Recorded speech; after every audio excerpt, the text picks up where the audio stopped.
અને હાલ તો મોટા સમાચાર અમદાવાદથી, જે અમદાવાદ મનપા માટે થયેલા મતદાનના આખરી આંકડા સામે આવ્યા છે। જી હા, અમદાવાદ મહાનગરપાલિકામાં કુલ 51.81% મતદાન થયું। અમદાવાદ શહેરના ગોમતીપુર વોર્ડના સૌથી વધુ 70.43% મતદાન, બહેરામપુરા વોર્ડમાં 67.95% મતદાન થયું। દરિયાપુર વોર્ડમાં 66.58% મતદાન। મુસ્લિમ વિસ્તારોમાં મોટા પ્રમાણમાં થયું છે મતદાન। સૌથી ઓછું મતદાન નવરંગપુરા વોર્ડમાં થયું છે।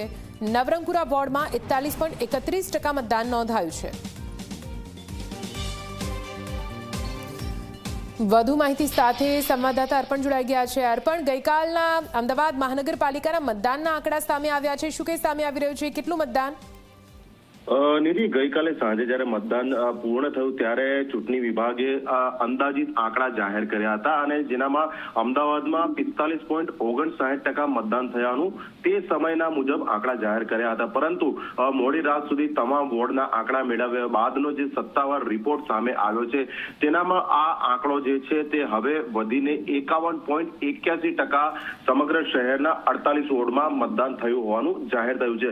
અને સૌથી મોટી વાત છે કે ગઈકાલે જ્યારે મતદાન ચાલી રહ્યું હતું ત્યારે પણ એક ચોક્કસ ટ્રેન્ડ જોવા મળતો હતો કે શહેરના પશ્ચિમ વિસ્તારોમાં ખાસ કરીને જે ભાજપના ગઢ મનાય છે તેવા વોર્ડમાં પણ મતદારોની સંખ્યા દિવસ દરમિયાન ખૂબ જ ઓછી હતી। તેની સરખામણીમાં ખાસ કરીને જે મુસ્લિમ બાહુલ્ય ધરાવતા જે વોર્ડ છે કે જ્યાં મતદારોની સંખ્યા ત્યાં ચોક્કસ પ્રમાણમાં વધારે છે, આ 3 વોર્ડમાં સૌથી વધુ મતદાન થયું છે। જે રીતે આપણે વાત કરી ગોમતીપુર છે, બહેરામપુરા છે અને દરિયાપુર, આ ત્રણેય વિસ્તારોમાં મુસ્લિમ મતદારો ખૂબ જ મોટી સંખ્યામાં અસહ્ય ગરમી હોવા છતાં પણ સતત તાપમાં ઉભા રહીને વોટ કરવા માટે ઉમટ્યા હતા અને તે નજરે પણ પડતું હતું। દરિયાપુર વોર્ડમાં પણ હું પોતે ગયો હતો, દાણીલીમડા વિસ્તારમાં પણ હું ગયો હતો। એટલે જે પ્રમાણેનો ઉત્સાહ આ ચોક્કસ વિસ્તારોમાં હતો તેની સરખામણીમાં શહેરના અન્ય વિસ્તારોમાં જોવા નતો મળતો। હવે જોવાનું એ રહે છે કે આવતીકાલે જ્યારે મતગણતરી છે ત્યારે આ મતદાનની જે પેટર્ન છે તેનું પરિણામ ઉપર શું અસર પડે છે અને કયા વોર્ડમાં શું પરિણામ આવે છે। નિધિ, બિલકુલ, આભાર પૂરી માહિતી માટે।